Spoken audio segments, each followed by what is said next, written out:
नमस्कार मंडळी, मी तुमचा लाडका मित्र वरद विजय चव्हाण आणि मी तुम्हा सर्वांचं माझ्या युट्यूब चॅनलमध्ये स्वागत करत आहे. म्हणजे 5 जानेवारीला 3 मराठी सिनेमे रिलीज झाले होते. 2 मराठी सिनेमांना आपण प्रॉपरली फॉलो करतोय गेले 2 दिवस. सत्यशोधक आणि पंचक यांचा बॉक्स ऑफिस रेकॉर्ड आपण ट्रॅक करण्याचा प्रयत्न करतोय. आता पहिल्या 3 दिवसाची कमाई मी तुम्हाला या दोन्ही सिनेमाची सांगणार आहे, पण पुन्हा एकदा तुम्हाला रिमाइंड करू इच्छितो, कारण नाहीतर मग मला कधी कधी प्रोड्युसर आणि डिरेक्टरचे फोन येतात की अरे हे आकडे का सांगितलेत, डिलीट करा व्हिडिओ कृपया एक्सेट्रा एक्सेट्रा. म्हणून तुम्हाला पुन्हा एकदा रिमाइंड करू इच्छितो की हे आकडे खरे असतीलच असं नाही, कारण मराठीला कुठलाही ट्रेड अनालिसिस नसतो.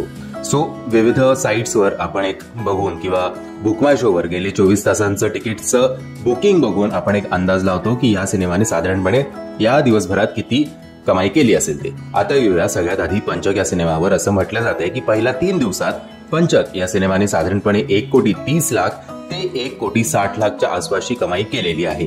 तर दुसरीकडे सत्यशोधक या मराठी सिनेमाने, खरं तर हा मराठी सिनेमा वर्थ वॉचिंग आहे, पण प्रेक्षकांनी थोडी पाठ फिरवलेली दिसते. सत्यशोधक या सिनेमाने पहिल्या 3 दिवसात साधारणपणे 50 ते 75 लाख एवढी कमाई केलेली आहे. तर मल्टिपल रिलीजेसचा फटका या सगळ्या सिनेमांवर पडलेला आहे एकंदरीत असं दिसतंय. अनफॉर्च्युनेटली काहीतरी बोध निर्मात्यांनी यातनं घ्यावा.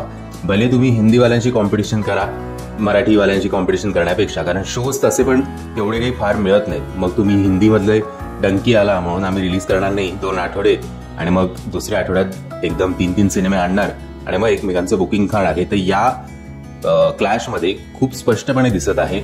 मोठमोठे चेहरे असून सुद्धा हवा तेवढा बॉक्स ऑफिसवर आपल्याला गर्दी दिसत नाहीये. ही अनफॉर्च्युनेट गोष्ट.